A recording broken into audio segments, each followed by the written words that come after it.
I'm a hairdresser, but I don't like to think of myself as just that.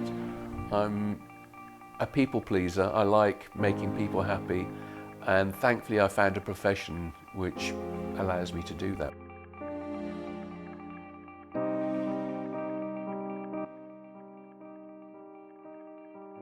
I calculated today I've been in the industry 50 years, so I'm 65 now, so I was 15 and a half I think when I first did a little bit, which was going to be a part-time job before I did design, and I must get on and do that design course soon.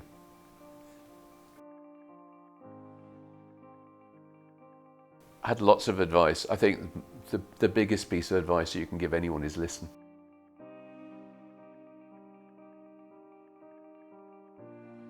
Believe in yourself truly, and that you can do what you want, but also humility and to stay relaxed and enjoy the ride.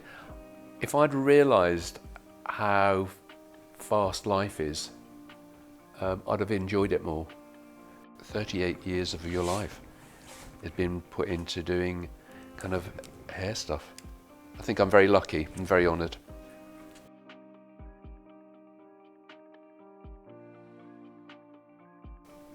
Me and my history.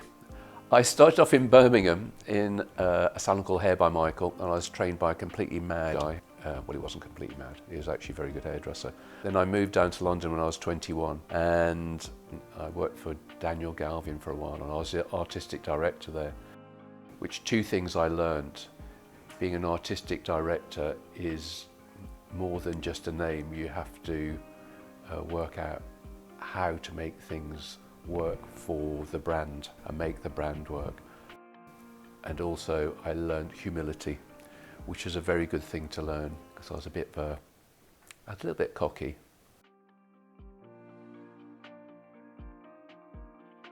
I opened my first salon in 1984. Very memorable day, because I remember being under the desk finishing off painting because it opened up, and an editor of one of the magazines came in, and I kind of looked above the desk and then kind of beckoned her through to go and get her hair washed while I quickly got changed. I think what's funny about when you open a salon, and I think everyone I know has been through the same thing, it's partly smoke and mirrors, and it always at the last minute that stuff gets done.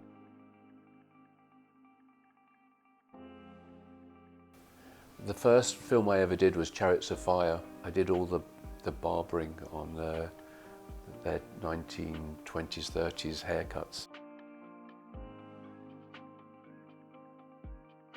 How I joined BAFTA was I was talking to one of my clients who was a producer, and she was saying, "Oh, what have you worked on?" And I kind of told her a few films. "Why don't you write down how many films?" Anyway, it ends up with about 50 films. It's really nice because then you do things like Bohemian Rhapsody, did some of the hair on that. I did Jake Gyllenhaal's hair earlier in the year, and that was one of the things. So the makeup artist rang me up and said, I need this guy's hair to look kind of like it hasn't been bothered with for 3 months, but it needs to look neat enough that when it goes under a helmet it looks fine.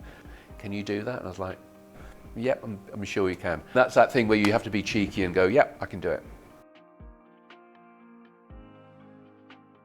I think every client is a celebrity in their own right, so you want to celebrate them and you want to make them feel good, so I think that's really important.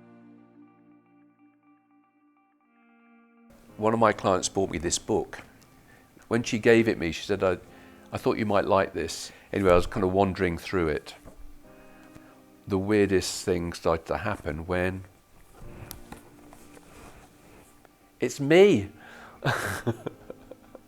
And it was one of those things you kind of go like, oh my God, and there's only about 4 hairdressers in this book. And this picture was done for Vogue. You notice there is a bit of a difference in look. Slightly greyer, stay moustache, and slightly crazy look. So yeah, it's still there. I'm very honoured to be there.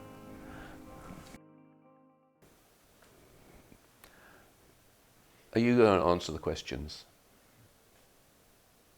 No.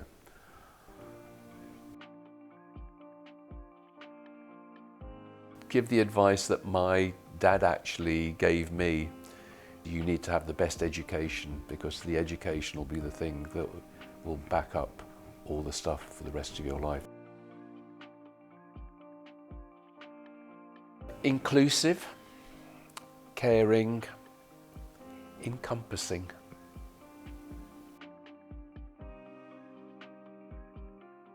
And now we're in Battersea Power Station. And a lot of people, when we first said to them we were opening up in Battersea, they were quite funny because they were slightly horrified. I think they thought they were going the other side of the river. Now that power station's opened up, it's kind of an amazing space where it's very vibrant.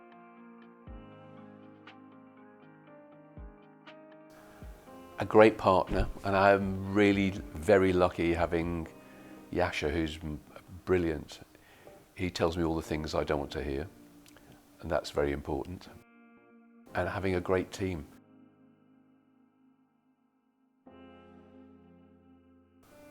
I think there's a lot of change happening in the world, so that inspires me. And looking for new beginnings. I think new beginnings, you end up seeing little seeds where there's possibilities of great things can happen.